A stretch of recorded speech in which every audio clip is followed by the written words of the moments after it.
If you're new today, the format for our Deep Dive Wednesdays is that we take this time to explore material that you have, the audience, have submitted to us for Guy to look at and explore more deeply. And this includes any idea, insight, or specific reading from one of Guy's books or videos or audio programs, and it also includes any material from a favorite master that you would like greater insight into. So first, a thank you to those of you who have submitted material already. And we invite you, all of you, to go ahead and please continue to send along your requests for our deep dive classes. And you can do that through the contact form on our website. Just go to guyfinley.org/contact and you can send it in there. And then your request will be added to the list of questions to be covered during these sessions. And of course, we'll address them as time allows. We're now holding these Deep Dive Wednesdays twice a month. So our next one is going to be 2 weeks from today on May 29th. So tune in again on that day. Well, tune in every time you possibly can. We're here 3 times a week. We're here 2 times, well, never mind. Okay, we'll go into the schedule later. We're gonna go ahead and get started, but I just wanna make a note for those of you who hear your question tonight. All of the submissions that are going to be covered during the meeting have been lightly edited, just for the sake of clarity and brevity, but nothing pertinent was taken out of the question. Guy read them all thoroughly, and that's what he'll be responding to. So, just a quick note for you in the room, if you could please check your cell phones, make sure that they're off, and we'll go ahead and get started. I'll read our topic and key lesson for tonight. And then I assume I'm handing it over to you for some opening remarks, is that right? Okay. So here's the title for tonight's talk. The invisible path to self-liberation starts here. Here's the key lesson. Under law, each moment is inevitable, but what comes out of it is not.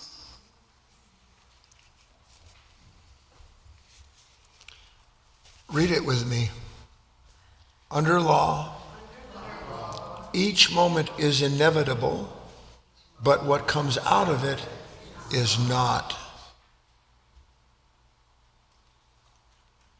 If you were to learn one thing in this lifetime, if you were given the grace to be able to see one truth, so as to be able to participate in the invisible, timeless intelligence that oversees and governs all that is created, and that all that has been created, you would begin to understand that you live in a world you can't see, and that the world you do see, which I'll get into later in some of these questions that I'm going to cover, the world you do see is just, it is like, I'll probably use the analogy, maybe you never did this, but when I was a kid, I picked up a pair of binoculars and looked through the wrong way.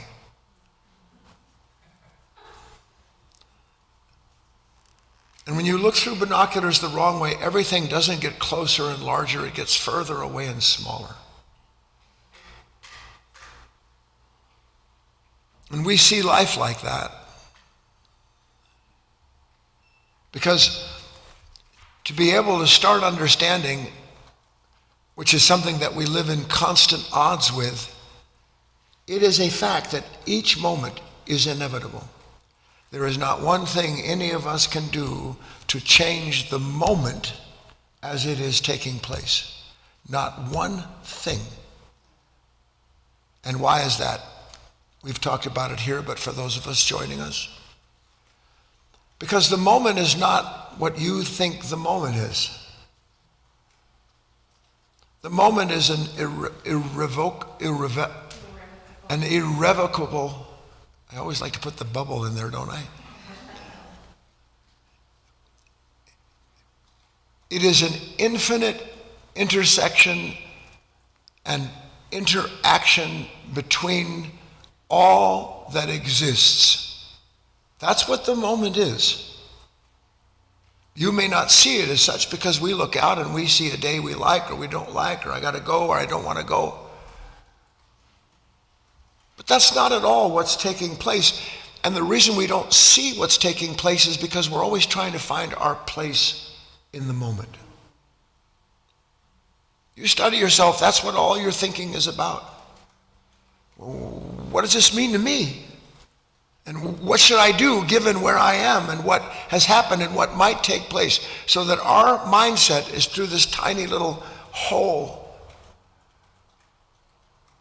And I want to know everything about this moment so that I can find some kind of safety or security.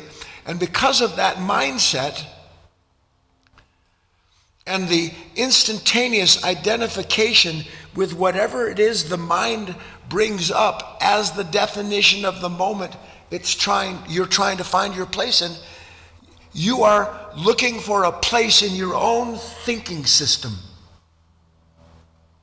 That's what you're looking for. And the only reason you're looking for a place in your own thoughts is because your own thoughts don't know their thoughts, and they don't know they're creating in their opposition to one another a constant conflict, requiring you to reevaluate who and what you think you are, what you have.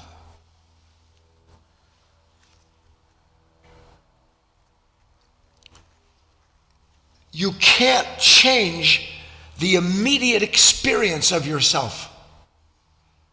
The immediate experience of yourself is everything that has come into that moment intersecting, and I have no idea how God does something like this, making you the momentary center of the universe when every other creation on the planet is the momentary center of the universe. Which means there is no center the way you imagine it, but isn't that what every thought of mine is about? Fix the worlds around me. That's inevitable. You are brought into a moment that is revealed in you, so that in that intersection, everything that's laying there in that unbalanced consciousness, everything that's come forward, not just in your own personal life, but that is brought forward through this planetary relationship with everyone and everything on it, through the millennia, everything sits in this consciousness, everything. And everything about what is timeless is trying to get the will of what is perfect and loving and kind into this unconscious, seething, unbalanced nature. Not that it's a problem unto itself, it is not. So that in coming in, suddenly there's this momentary revelation of all that you are. It was a commercial, I remember. They showed a map, and there was like 3 dots for television coverage, for radio, cell phone coverage, and then like another map that was completely covered in dots. And it said, which one would you like? You don't believe that you choose 3 dots, because that's just what thought does. Pinpoints something relative to your past, finds the problem with what has pinpointed that past that was never reconciled, and then prods you to try to perfect it through the same consciousness that's carrying over the pain and all the things that have troubled you through your life, and all of humankind, I might add. So that's inevitable. I think that may be what this represents, actually, this spreading of the arms, hands open like this, the inevitable. But not in a negative sense is what you take it to be. Inevitable that you are going to be given the momentary state of illumination, so that everything that has remained in the dark of you, what's the word I want? Yet to be reborn, made new, all of that can suddenly have a chance to blossom in the light of that revelation. And that's why the key lesson says, under law, every moment's inevitable, but what comes out of it is not. Because something can come out of that moment that was created in that moment.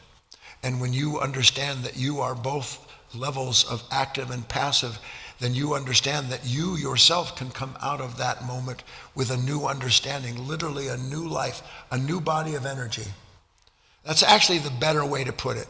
Actually, a new body of energy you can come out of that moment with. And that energy is what attracts and resists everything around you. It's really the energy, not you. There's a stupid idea. The world's full of stupid ideas, in case you haven't noticed.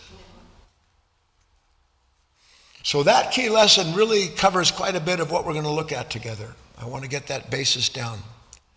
You'll see it applies to everything. Now the next thing is, on deep dives, which is this evening, and if you're just joining us for the first time, as Kate said, people have sent in requests, passages, things they want to look at more deeply, and we, as a willing body of aspirants and students, have agreed to take that on so that helping everyone that sends in something like this, they're going to get the benefit of our accumulated understanding. Meaning, and this is something that you might want to one day really, how many of you are plagued by questions, and usually pretty much the same ones? Yes or no?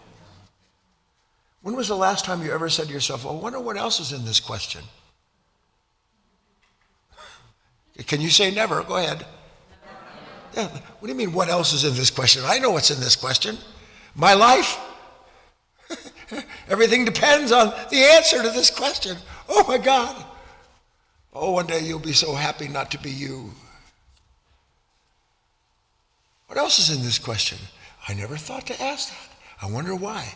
Because I don't want to know anything other than what I need to get out of this question so that I can go on with my life that creates another set of questions. So what else is in this question? That's what we're going to look at when we bring this up. We'll bring up the writing, whatever they've asked, then you and I will take a brief look at it. I'll ask you, what does that question mean to you? How might you rephrase that question so that the person that sent it in, and for yourself, there won't be any question that one way or another hasn't come up in your mind. You'll see it clearly. So we have the exercise, we understand it. We're going to look to see if we can't see something greater in these questions, these comments, that is greater than the sum of some individual perception, because isn't that the problem? All I have is the way I see things. Imagine if you could see things from all angles at once. That's what your work is about. That's what being an awakened, illumined human being is a man or a woman who is no longer relegated to just looking at things from this, that, or the other position, not shifting around to try to find the right view. It is being brought instantaneously into a broader view of it so that you can see at once. Listen to this. You can see at once how silly it is that you think there is a single answer to your question. And how silly you are for fearing that you have to have the answer to that question now, or else life is going to come to an end. All right, that's my little introduction. I turn it over to Kate, and we can get started. All right. Question number 1 came in from Deborah. We have a couple of Deborahs here tonight, actually. This is Deborah K. No, Deborah M. She says, first, is the serpent from the Garden of Eden the lower nature? Second... No, just one at a time. Most minds can barely hold the first thought. Plus, let's not read the last names. I didn't. Okay, good. So this person is asking, is the serpent from the Garden of Eden the lower nature? So here's this. I don't know if you've ever thought about it. Have you ever? Now, if you've never thought about it, that's fine. But what do you think she's asking? What would you take her question to be about? Anybody? Babs? Is the lower nature evil? Is there some strange evil nature waiting in a tree? K-I-S-S-I-N-G. Okay, Doug. Well, in the same way, is that lower nature the tempter? Mm-hmm. The serpent. Is this, Doug said, is this lower nature the tempter? Anybody else? Leah. What is the devil in the world? What in the world is the devil that always makes me do it? Ellen. Am I responsible for all the bad things I Well, there's another look at it, isn't there? Because something happened and they went to hell in a handbasket, and I'm still paying for their sins and all the rest of that. And look at the world. If only the world was as beautiful as I am, then maybe no one would have fallen, because I don't fall for tricks. Yes or no? Anybody else? We'll go on rather quickly with this one. So I think the first thing that I want to say is you have to understand, and I mean this, no, I don't need to smooth it over. You have to understand that most of the things that you read were written by idiots who understood absolutely nothing and had to create myths in order to control groups that they wanted control over. So I create this myth. There's a big old snake. And you know how many children hate snakes because of this story? You yourself. I create this myth that something outside of myself did something so that myself spends its life on its belly, forever tormented by time. Because that way I've got someone to blame. I've got the devil himself responsible for this pain that I'm in.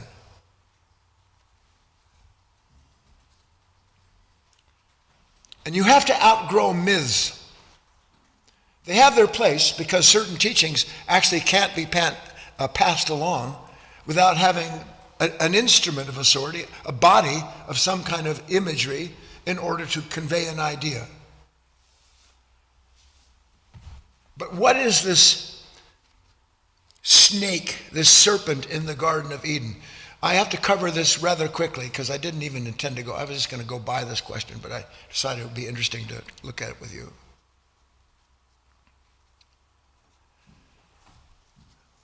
Think, can I be tempted by anything that doesn't have a corresponding part in me?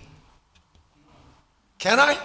No, I can't feel the temptation of something unless there's something in me tempted by it. So here's this innocent, so-called innocent spirit, and it's tempted by the devil, it's tempted by Satan, it's tempted by something, and the temptation was what? Seemingly to know the difference between good and evil, to have knowledge. Every temptation at its root is the product of something not apart from what tempts it, but a level of consciousness that never seeks a way to establish a sense of being whole, of getting rid of the fear of missing out on something. So I can't be tempted about knowledge unless there's something in me that thinks, well, if I could add knowledge to myself, then I'm somehow or other going to get out of what? What was their problem in the garden? Meaning, relative to the development of the soul, they were at peace with themselves. They were at peace with that which had created them. They were at one with all of the creatures there. But something was missing in them, or it couldn't have been tempted. And if something was missing in what had been created as the primordial Adam and Eve, if something was missing in them, then you have to look for what's missing in them in part of the creation of themselves. Now, did they fall into that? I would argue that the fall is nothing other than the general gradual collapse of certain unconditioned energies into conditioned energies. That's what I would say the fall is. Something that is relatively timeless into something that is in time. So you have this relationship, and all of a sudden, I want to be whole. I want to be the one who knows what it is to be complete. And so you have this image of a serpent that deceived them into eating from the tree of knowledge.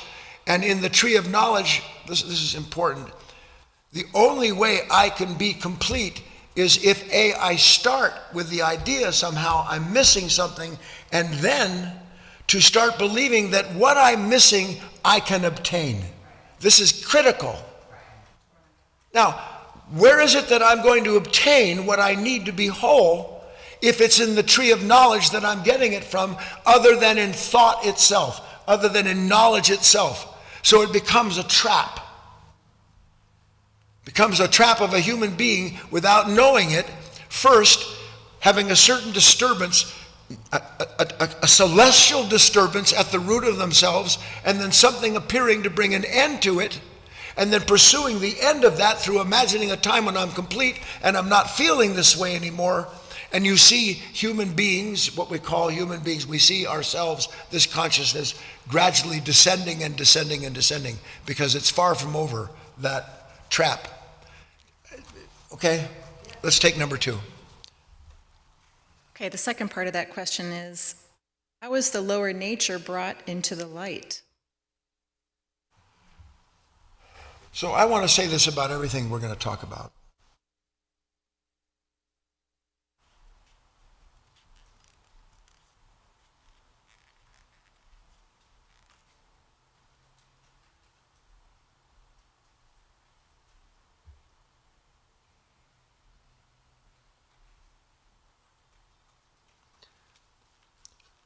What else is in the question?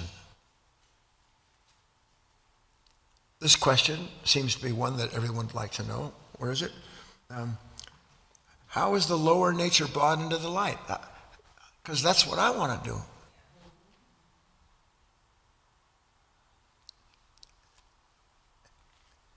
And inherent in the question is separation.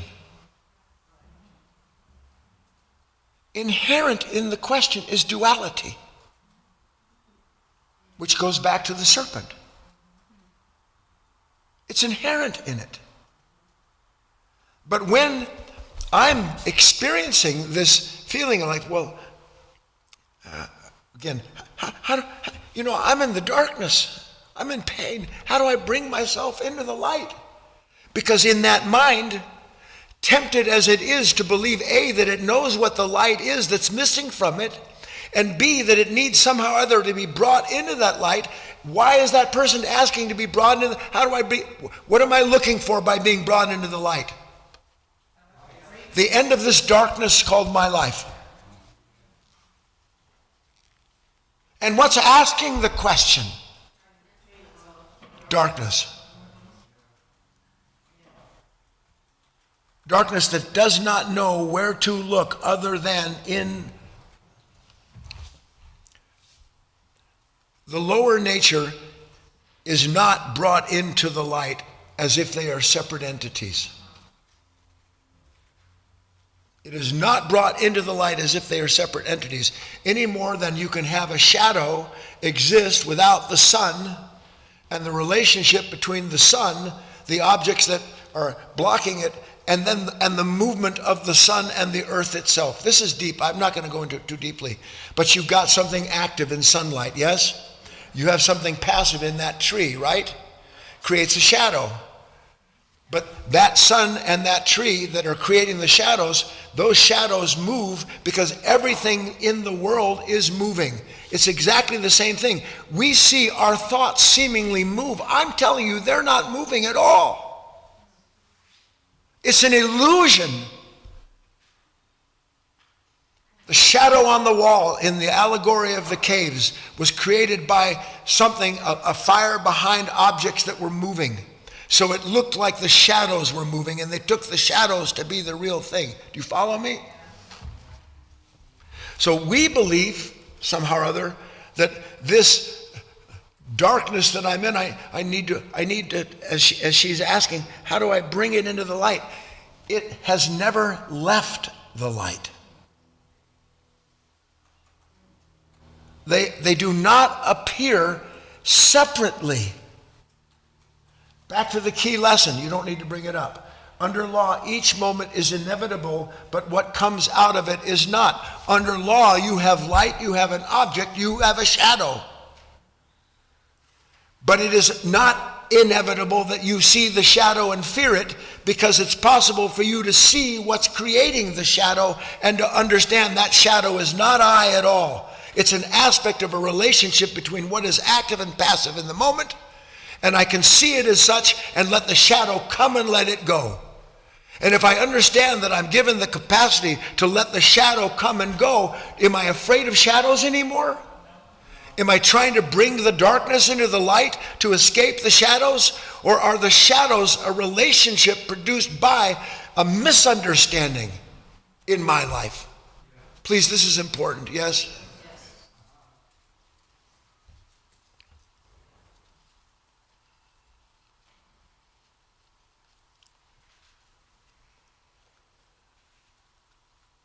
We talk so much like we know so much.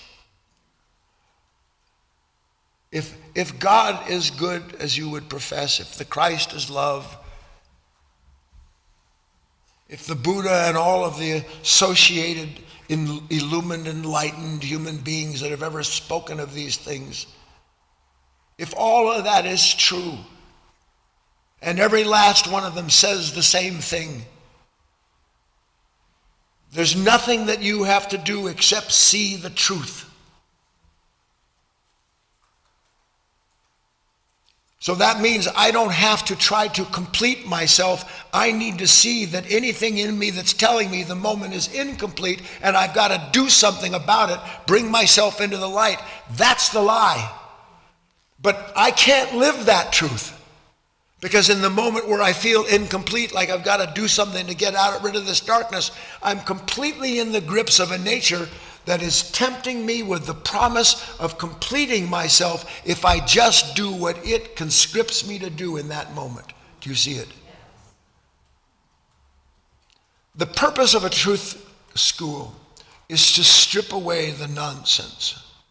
That's the only purpose of a truth school. It isn't to instill you with new knowledge, but it is to give you new ideas so that through those new ideas you can begin to ask new questions. So you can question your own life, not take the questions you have about it as proof that you know the answer that you find. Let's go on to the next one. All right. Question number 2 came in from John. He says, this writing is at the end of Let Go and Live in the Now, which was the first book of Guy's that I ever read. It is a favorite piece of mine. I would love to hear Guy read it and to dive deeper into its meaning and message. Will this appear where people can see it as I'm reading it? Yeah, they see. But it won't be up there. If she... There it is. You don't need to read it. I'm going to read it. You can read along. Get some glasses.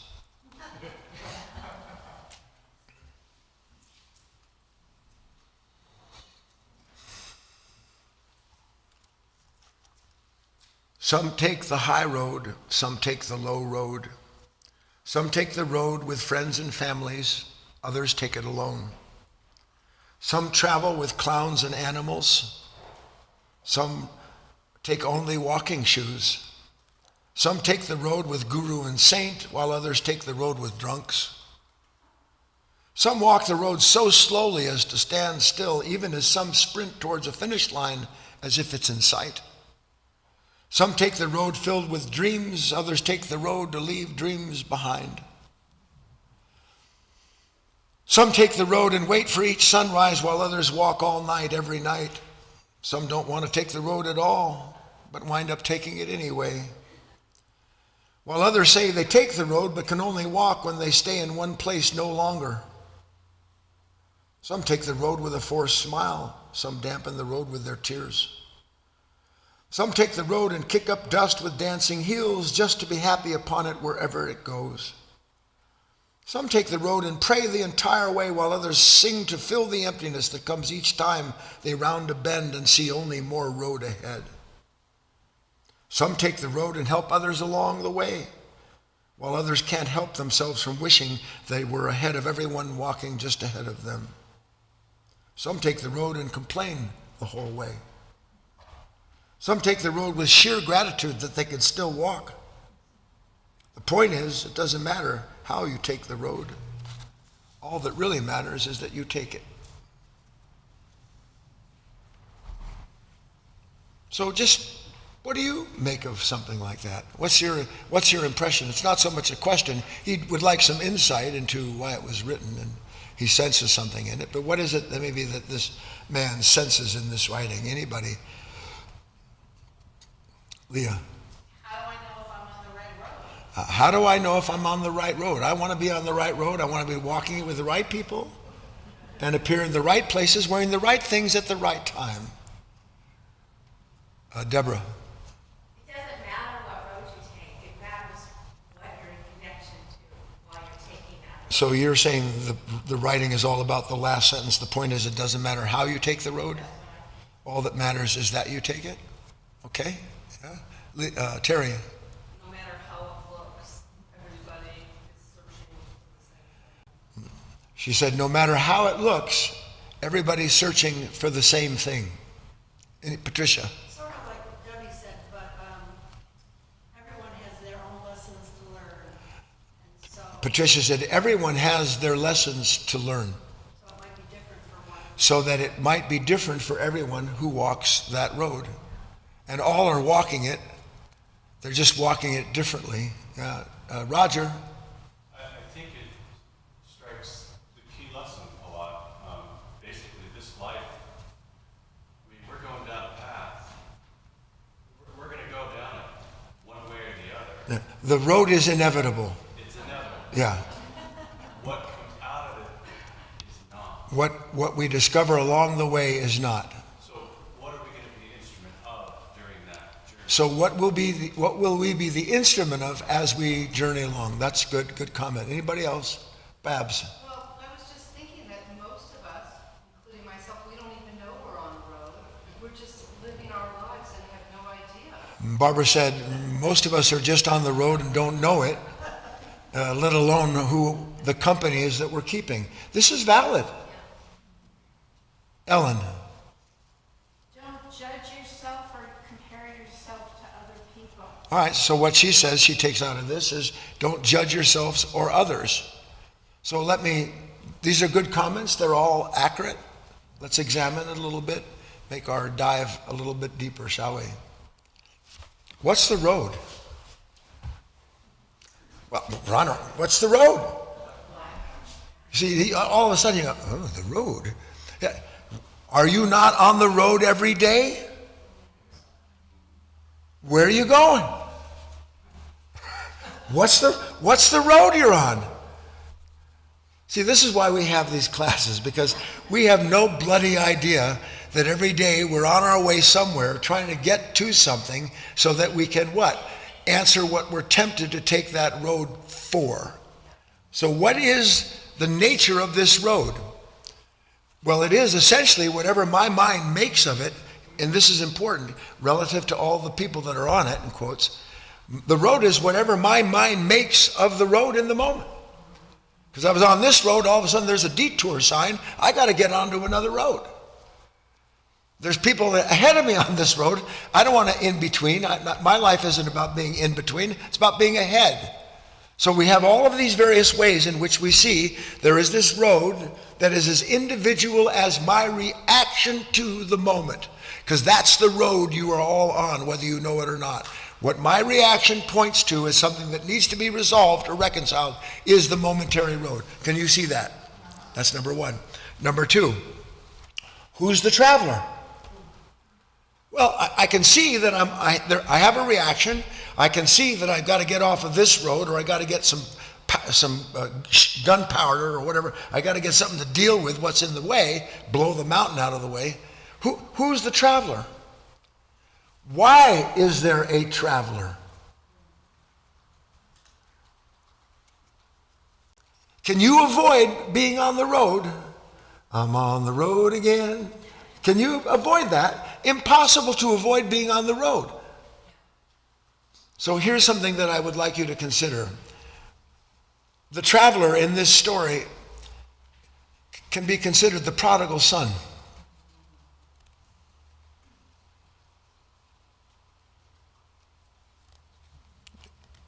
But the prodigal son is not this happy ending that you think it is. The prodigal son didn't just go, oh, I could be home with my father. Okay. Any more than you go, oh, I could be at one minute. No. When did the prodigal son turn and head for home?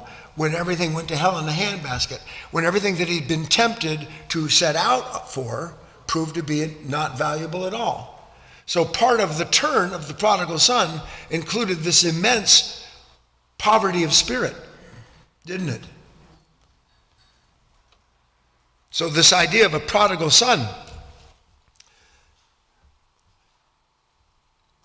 you have to understand as best you can that the journey is not a journey from where I am, from the darkness into the light.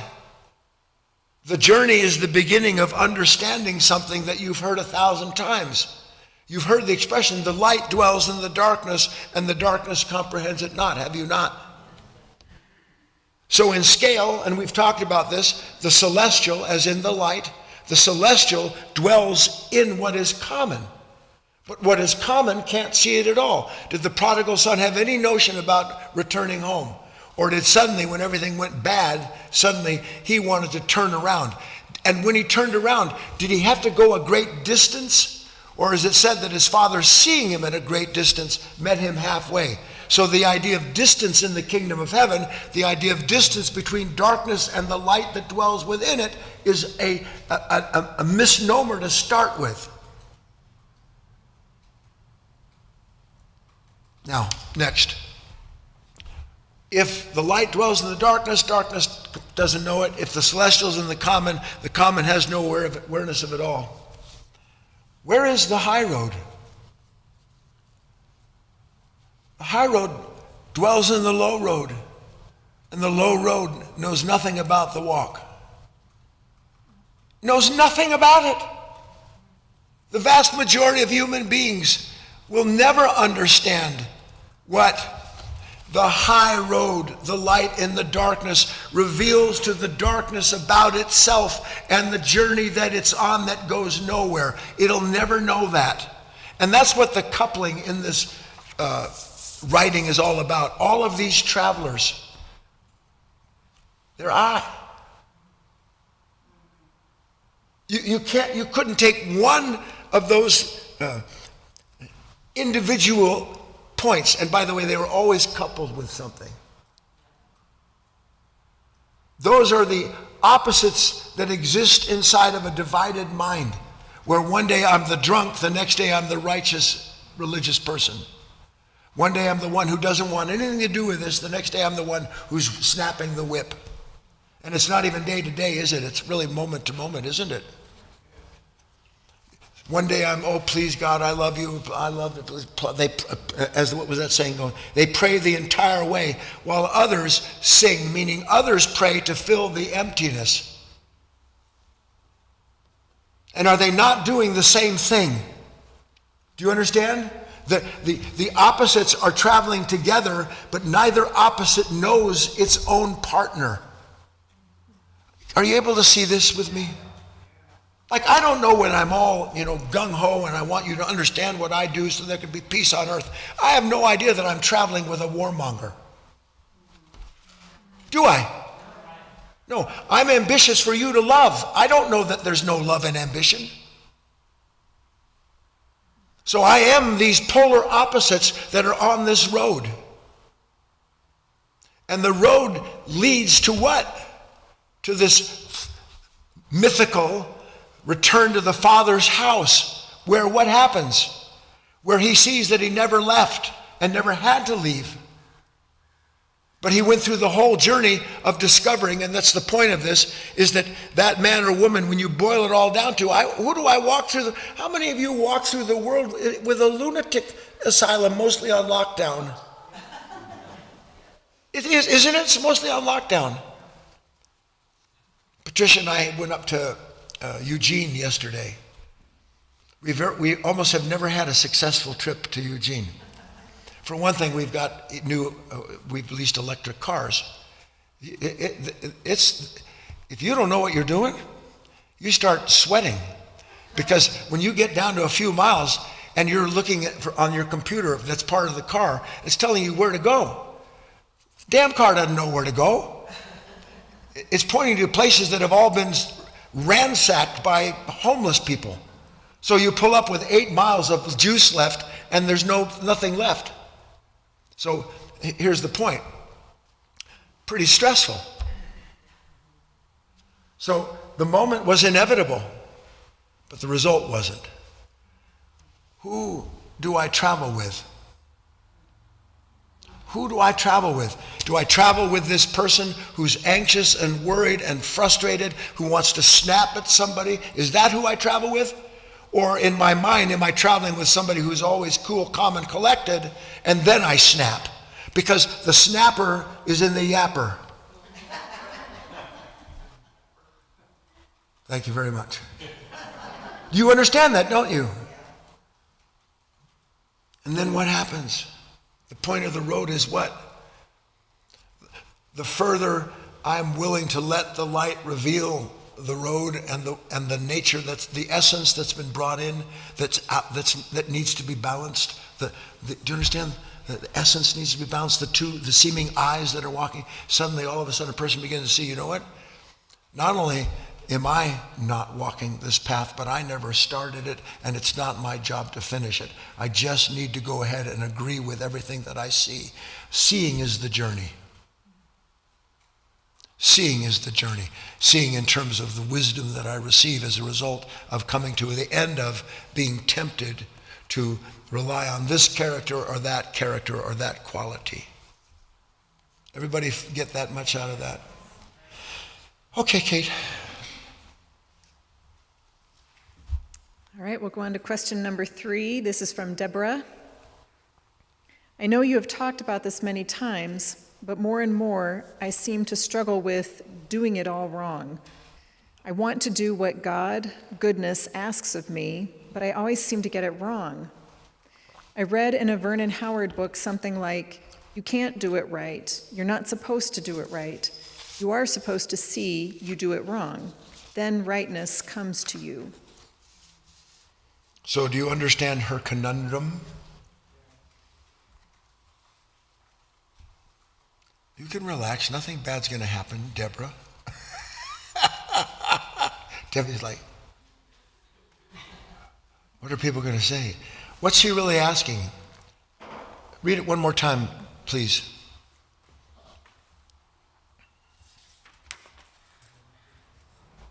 I know you have talked about this many times, but more and more I seem to struggle with doing it all wrong. I want to do what God, goodness, asks of me, but I always seem to get it wrong. So let's hold it there. Talk all the time about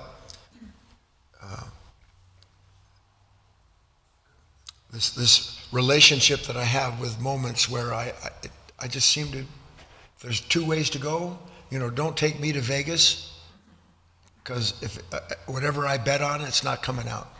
What is she asking in this question that she's got? What's she trying to get to? Anybody? Patricia said, basically, how can I be right?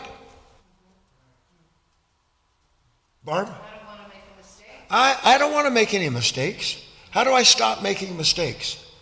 When am I going to be clear? When will all of this thing that's so muddled in my mind finally get clear? What else? All this is in the question, isn't it? Terry. I don't like not knowing. I'm very uncomfortable with the uncertainty of this moment, and I really want some certainty, because if I have certainty, then I won't make a mistake and be wrong. What else? Ellen. Why aren't I getting higher help? Where's the higher help? Or more, how shall I say this? Not only do I want to be right, but I want others to see that I was right, so that I won't have a problem with any repercussions from the decision. I don't want any consequences from my decisions. That's in there, isn't it? John. Where is this confusion coming from? In her question is, where is all of this confusion coming from? Okay, there is no invalid question examining this. Roger. Who's asking the question? I mean, Well, now but you're not. You left. You're not on the same page we are. You're the question that you might ask, that she might ask, is who's asking the question? Yes. Yes, I understand, but okay, all right, that's fine. That's fine. All right. Anybody else? Look? Let me summarize this. I'm in hell. I don't know why I'm in hell. I try to not be in hell, but I find myself there. I do the best I can, but I always seem to return to hell. So that I'm always doing, instead of the good I would, the evil I wouldn't. And to make it worse, everything I've heard about truth teaching says that it has to get worse, not better. Because that's the way I find my way out of hell. What the hell is this? Is that a good summary?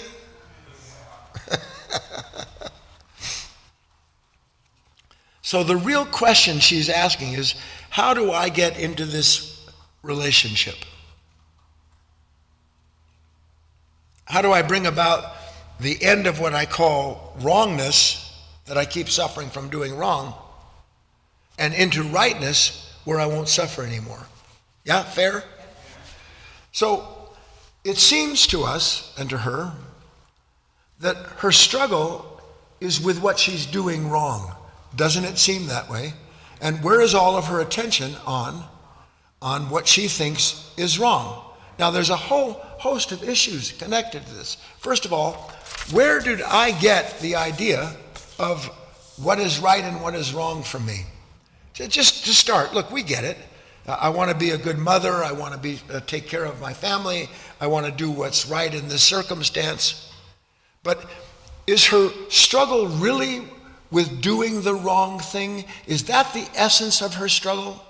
Or is it with not wanting the relationship that she has with herself as she goes through these and into these crucibles? Do you understand the question? I don't want the aftermath of a wrong decision.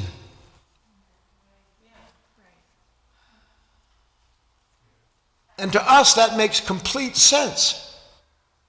Because I know the consequences of wrong decisions in my past, and I don't want to have to pay that bill again. So what I think we're looking at here is this idea of I don't do the good I would, I do the evil I would not. How do I know when I do the wrong thing? We miss this. You know, at least momentarily, maybe not.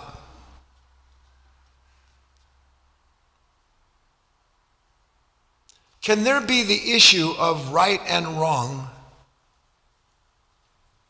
outside of a certain kind of conditioning that I have, where because of my conditioning I believe this is what a good person is, and a bad person, a wrong person, does these things that are wrong? That's what's wrong. So that my idea of right and wrong, of doing the good or the evil, is intrinsically connected to my conditioning. But now I want to ask you another question. Is the idea of right and wrong a product of conditioning? Or is there actually something that is right or wrong in the moment? Which is it? See, okay, I gotta back everybody up. Let's go back to the key lesson. Under each law, under law, every moment is inevitable, but what comes out of it is not. I think that by fearing doing the wrong thing, and then when I fear doing the wrong thing, where do I go to look for what the right thing is? I go to knowledge. I go to everything I've been and done before, and I try to bring all of that knowledge into the scale of that moment and hope that I can sort all through that in that split second or through centuries of misery and arrive at what's the right thing to do. When what we're looking at here together, if we're seeing it at all, is that right and wrong are a form of what we call light and darkness, but they don't exist without each other.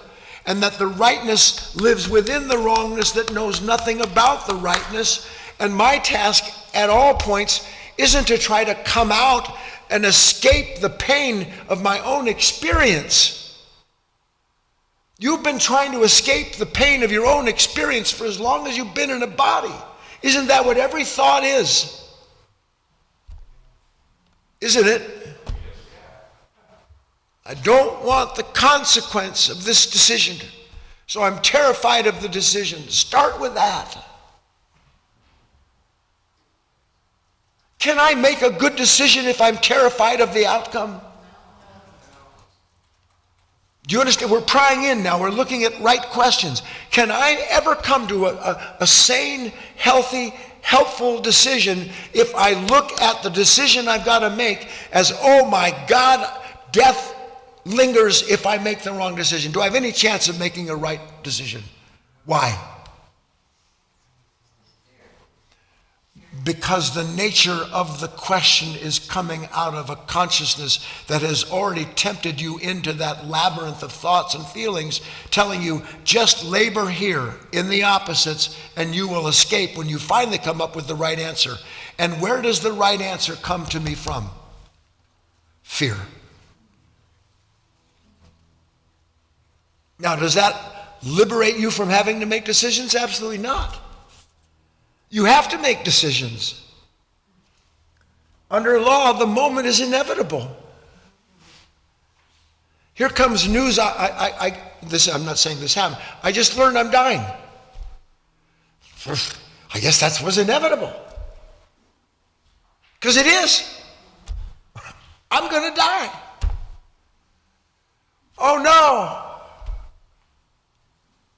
Why, oh no? Because inevitable in that perception is some unknown fearful condition that I don't know what's going to happen, so I have to avoid it at all costs. And so I believe that the fear of my own death is somehow or other going to isolate me, insulate me from the fear, from death itself. Can it? Or is the very nature of looking for a way to escape fear, the very nature of looking to escape pain through a decision offered by that consciousness, or is that the source of the pain and the fear itself? You see, you get that much down, you can go ahead and make whatever decision you're going to make because you're going to have something new come out of it. And then you'll get a chance, another inevitable chance. Another inevitable, another inevitable, another inevitable. So the point back to the road is what? The lessons, they're on the road. Depends who I travel with. And more importantly, it depends on understanding why I'm on that road.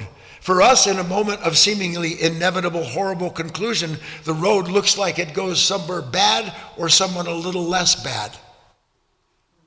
Yes or no? The worst of two evils. Isn't that mostly what your decisions are predicated on? Well, what do you think can come out of that ground? Do I do this? No, God, that's horrible. What about that? Well, that's a little better, but it's still awful. And then you start thinking about the thing that's a little less worse than the other thing, and gradually you'll come to the same worseness that you were with the first thing that you started to consider, don't you? That's called purgatory. And the road is the purification of your essence. The purification of everything that has been proffered in you and through you, through your relationship with this world. And all of the various people that you have joined inwardly, walking with. Not to mention, is there anybody on that road story that can you not find someone that is the embodiment of one of those people walking? And do you know something about that person? How do you know that?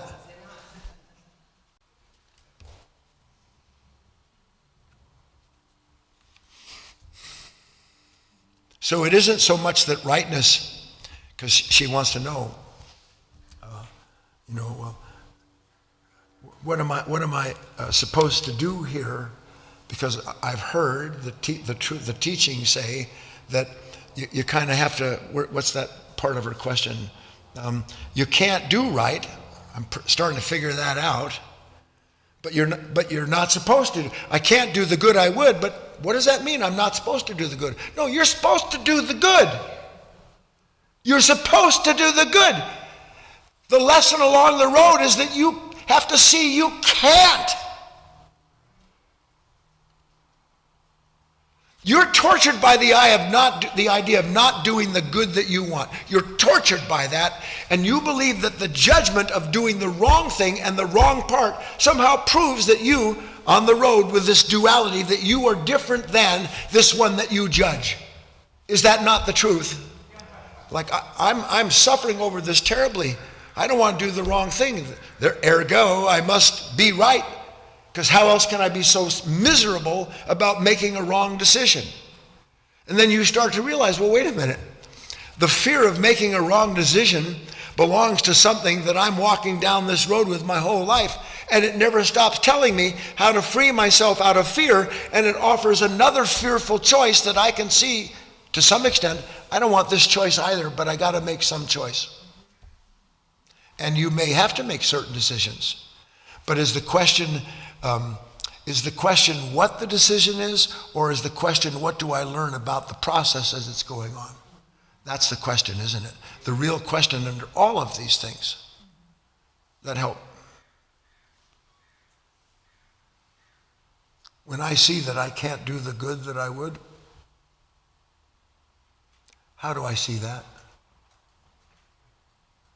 When I see that I can't do the good that I would, that my tendency is always to do the evil I do not want, snap, be cruel, have enmity, greed. When I see, how do I see this darkness? By the light that dwells in the darkness that knows it not. So that the revelation of this unconscious nature, the inevitability of the revelation of this unconscious nature is what? I have to cease and desist from identifying with it. Not because I want to, because that's a crucifixion. I don't want to go through that. I want decisions. I want them to be clear. I want them to come out the way I want them to come out. And then I want to just get on down the road. Except the road you're on with that mindset is the descending path. So that essentially what's happening all the time is that this struggle with what, again, she said, you are supposed to see you do it wrong, then rightness comes to you. When you see that your will belongs to something that you have no authority over, you will no longer want to express that will. You will begin to die to your own will so that another will can be done in you. Okay, Katie. Oops. You want to turn? Yeah, we'll just tackle it a little bit. The next question? Yeah. Okay, a little long. Here we go. This is question number 4 from Fiona. Do you remember the question? Oh, no one out there will. Go ahead. Go ahead. I recently suddenly took the decision to put my German Shepherd to sleep within an hour of her suddenly getting very sick. It's been a big shock. I know that in all of creation, we seem to be the only living creatures that have awareness, apart from a few other species, although we can't really know for sure. I also know that life and death is in a duality realm that emerges out of the whole consciousness that is timeless, always present, before and after death as we experience it. So my dog's character dies, just as will mine. Body, heart, and mind return to source. We know the law. Energy cannot be destroyed. It simply shifts. Please comment on the essence of this energy within every being, animal, plant, and elements of the earth. There must be some essence that continues somewhere once dissolved from form on this earth. Here's the second part. Do you want to answer the first? No, look, the gist of it, do you get the gist? So what's really behind these questions? Because Fiona, and Fiona, we know she lives in Scotland, and that she's been studying a long time. Good mind, good heart. We all know this about Fiona. Those of it been around for a long time. So she put her dog down. Heartbreaking, no question about it. So now she's professing, and I use that word, she's professing to know all of these things. If she knows all of these things, why is she in pain?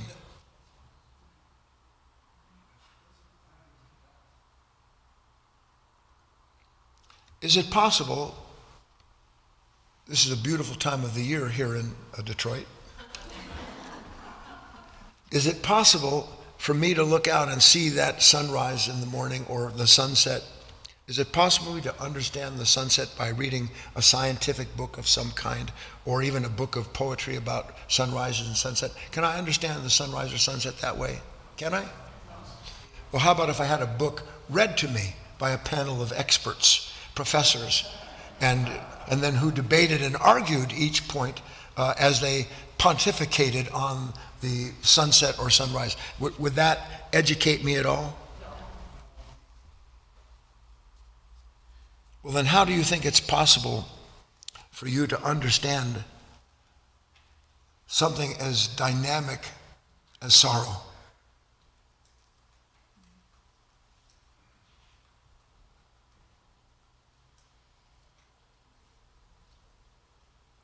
The sorrow that she feels over the dog, I cried my eyes out for the same reason. If you ever lost someone you loved, you've grieved. It is a kind of tree of sorrow. Can you make the tree of sorrow less sorrowful with your mind? Can you understand anything at all about sorrow by wishing that you understood it? Please follow me. She's asking, please, basically, because I don't have time for you to go into it, she's saying, what do I need to know so that I can get past this moment? Because I want to know whether or not the dog that I love was changed by me loving it. And does her character and essence go on because it has been loved and by me? Because we know the observer is the observed and all the rest of the things that we in quotes know. So I'm looking for some kind of comfort that which I love goes on and is able to keep going on. This is what she's asking, isn't it? Well, can you know anything at all about that if somebody says, my God, you're right, that's exactly what happens? Or is the way that I come to understand these relationships that are inevitable is by entering into the mystery of the inevitable and allowing the mystery, the revelation of it, to reveal to me not where I'm apart from what took place, but where I'm a participant in the entire movement, moment to moment. Because then I don't have to think to myself, what's the nature of this sorrow? Did my dog go on or didn't it go on? Did her spirit live? Because that mind sees all of these things in separate movements. And they're not separate movements. They're a single action.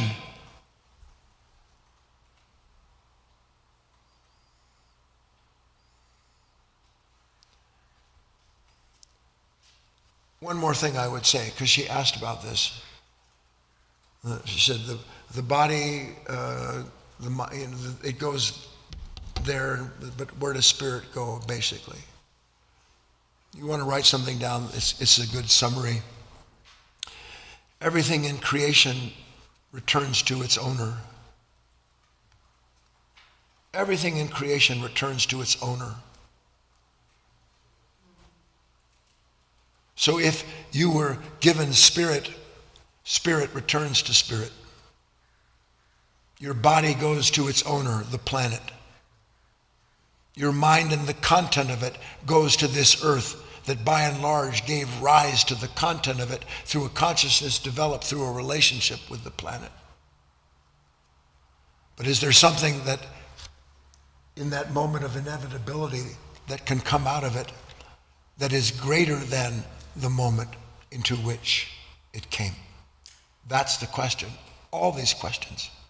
Can I find something within myself that does not pass when everything else passes? Can I find within myself something that does not pass when everything else passes? And the only way that you find that road home, which is the discovery, of course, everything that passes came out of the ground that gave rise to it. Everything that passes comes out of the ground that gives rise to it and right back into the ground it goes. but you do not have to go back into the ground. You can be aware of the ground, you can be aware of what comes out of it, and you can be aware of the relationship between what is active and passive has produced a new understanding and a new understanding and a new understanding. So if there's an exercise with this, let's work at this. Here I've got this question. I read something, I heard something.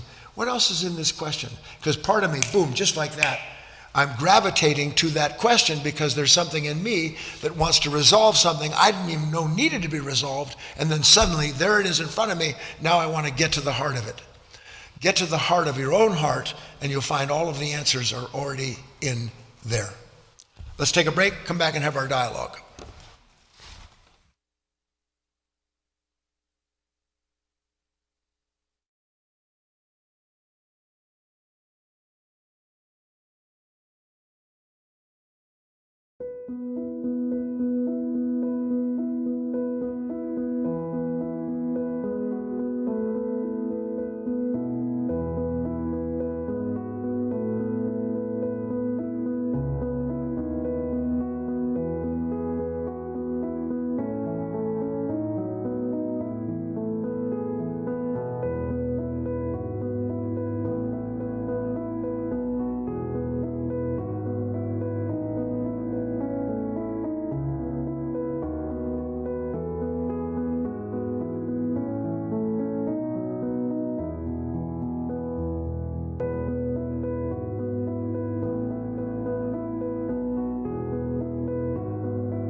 There we go. Okay, great.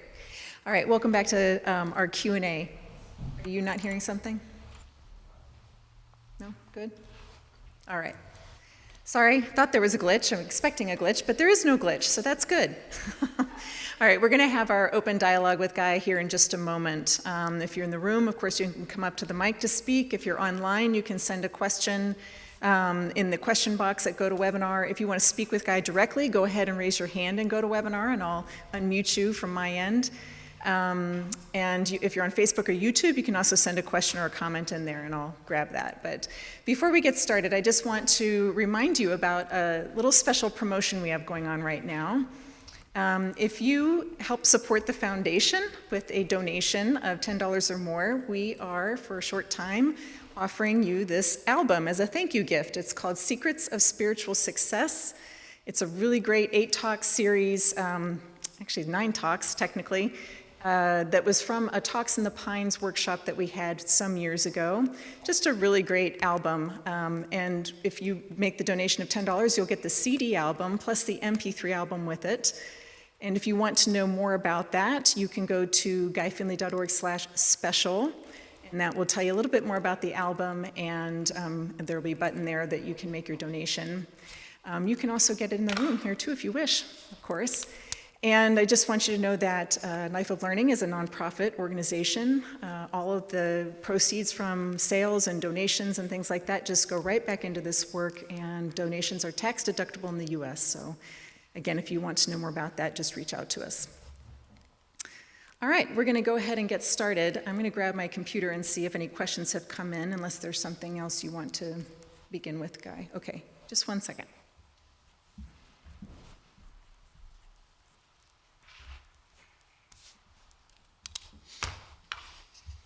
All right, I do have a question that came in from Juan.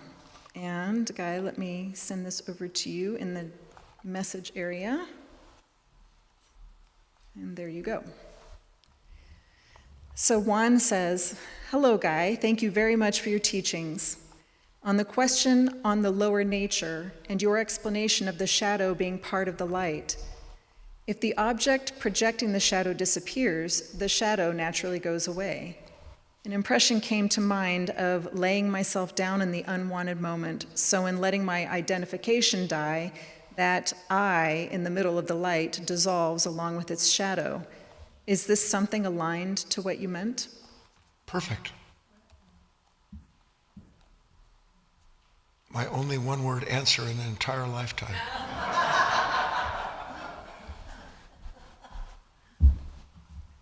Hi, my name is Patricia. You brought up just before the class started a sentence that you talked about on Sunday, that I'm working on Sunday's talk, to talk on Friday. For the student talk Friday night. I was very curious, but I didn't have a complete picture of it, and it was about the karma, the forces trying to find a harmonious balance, and you called it karma. And I can't quite grasp the picture of that, even though I'm talking about it. I'm waiting for it to come, you know? Yeah, well, that's the right thing to do. And is that the opposites? Is the opposites? Okay, sit down. I just need to. I'll talk about it for a moment, and then Katie will let me know if anything else comes up. It's one of my favorite topics.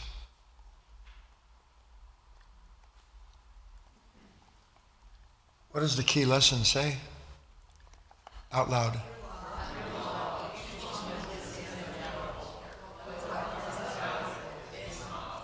Under law, each moment is inevitable. If a tree falls in the woods, doesn't make a sound,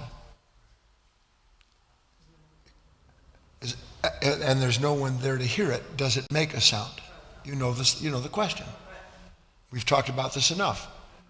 Without ears, no sound. No sound without ears. No light without eyes. No eyes without light. They are mutually related. Every moment is the momentary mutual relationship between all forces. This very afternoon I was thinking about, this is a little funny maybe, When you get into bed at night or you're laying down or just reclining in a chair, have you ever noticed that your body wants to find a certain posture or a position for itself? For me, for whatever reason, I'm very aware of my hands when I lay back or sit back. They don't want to be feeling different things. The mind wants symmetry. The mind wants symmetry. You wouldn't look, you're made in the image of God. God is the creator of symmetry, of aligning the opposites so that they reflect each other. 2 eyes, 2 ears. Some people have 2 mouths. So that the idea that the moment is inevitable means it is inevitable that what has been created is going to be acted on by creation. That is inevitable. They seem to be opposites because there is that which is acting, and then there's me, poor little me, that shouldn't be acted on this way, because what have I done to deserve this? So that reaction immediately doesn't bring about the revelation of a symmetry between these forces, but seems to drive a wedge between them, so that now this shouldn't be this way, here's how it should be, and now I'm off, literally off on the downward road, trying to figure out what to do.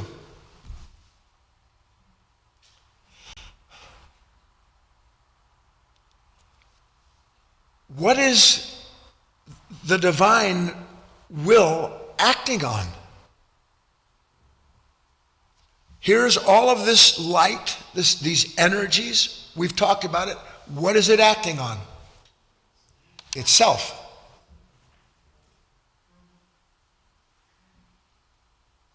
But this body doesn't look like the sun. Maybe the top of my head does on a bright day. But this body is the incarnation of a star system. That's what every body is. Everything that's made. Now, what is that active force trying to do with what it acts upon, other than to bring it back into the fold, to reconcile any difference between its will and the will of what it is acting on, heaven and earth. The earth is always in a state of being incomplete. It doesn't exist. What is incomplete? Incomplete is that which doesn't exist without something that completes it. Incomplete is that which doesn't exist without something that completes it. You got it? Now, in the whole of things, is there anything that is complete, or is everything in existence constantly being needed something to complete it? So that all of creation is in this endless, beautiful circle, if you will, or spiral, where everything that is needful is being acted on by what it needs all the time. That relationship is the completion of both, so that they're no longer opposites anymore. What we call karma is when the action of something falls on me, and it shouldn't be like that. Instead of seeing it's falling on me to bring me into an alignment with it. Because whether I understand it or not, my consciousness is not just these 75 years of my life. My consciousness is the embodiment of human consciousness. From the first cell, I might add, every animal on the way up, this consciousness. So that light, that life is always trying to bring that consciousness into an alignment with it, so that what comes out of that alignment is no longer just the continuation of the creature, that's at nature's level, but something new is born out of it, a new conception that comes out of that. Does that help a little bit? One day you won't ever think to yourself, why did this happen to me? Wouldn't that be a different day? Why is he like that? Why is she talking that way? Do you not get negative at the drop of a hat? Yeah, boom, just like that. And is there not always, in that adamant state of oneself, is there not a question at the bottom of it? Why is this happening? Like when we on our trip yesterday, God, I wish I was home. Where does that thought come from? I wish I was home, other than I can't stand the pain of the day anymore. Yes? But if I'm not aware that I'm on that road, who am I traveling with? Traveling with something that's saying this moment isn't the way it's supposed to be. And what you will learn is that every moment is exactly the way it's supposed to be, because every moment is revealing to you what you brought into that moment as part of this human consciousness that needs to be transformed and can only be transformed as it understands the light dwells in the darkness, darkness comprehends it not. But as it comes into alignment with what is active, it becomes active in a new way, and lo and behold, I have a new understanding. Come on. Hi, my name is Deborah. I know I've heard you say that we can only accumulate so much knowledge, and then that knowledge mocks us if we don't work with the principles and the ideas that we're given. And I certainly feel that, and I think that it was what was underlying the question that I asked was I just don't want to, this nature, I just don't want to suffer. I don't want to, something in me does not want to be put on the cross and go through the things that are necessary for me to learn what comes out of each moment. And I think that that's underlying. I make No, mistakes. and not, I think, I can tell you beyond the shadow Out of of a a doubt. doubt, that's it. But I didn't know. And you're the only person in the world that feels that way. Probably. It feels that way sometimes.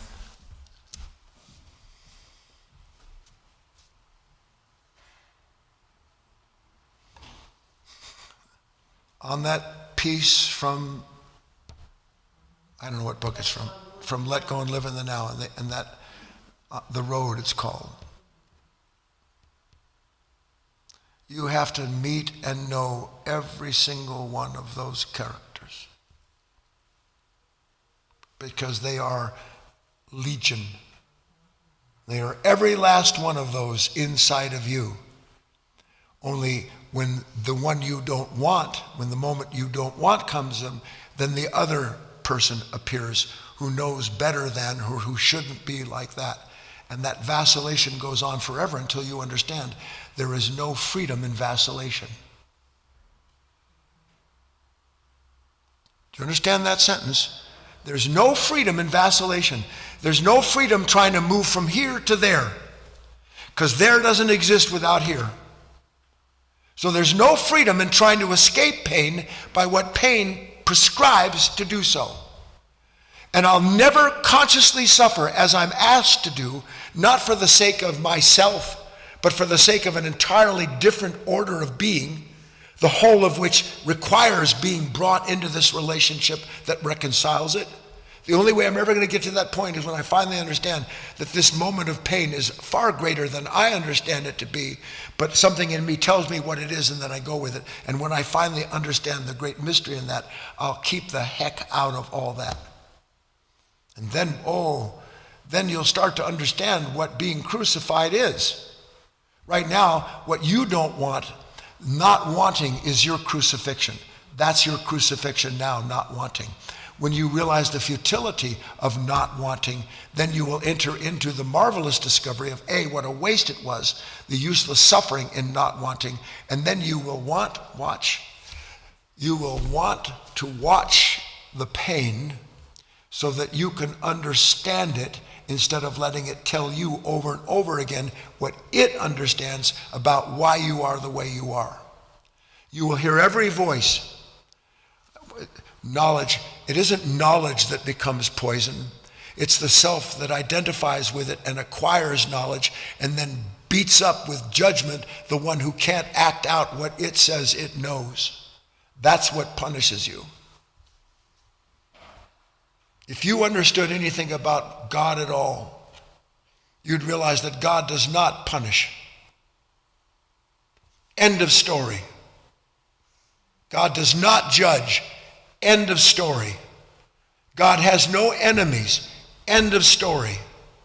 God doesn't wish that his creation changes. End of story. So you start to be able to reduce the findings of your own a captive nature, and that reduction begins to close down all the space that you vacillate in order to escape this pain that you say you don't want. Anything? Nope. All right, we'll just say goodnight. Thanks for joining us, and tune in again on Friday for our student talks at 7 p.m. Pacific, and then join Guy for Insight Timer on Saturday at 8 a.m. And again on Sunday here in this room, 9:30 a.m. Pacific time, and you'll find information about all of that on our website. Good night, everyone.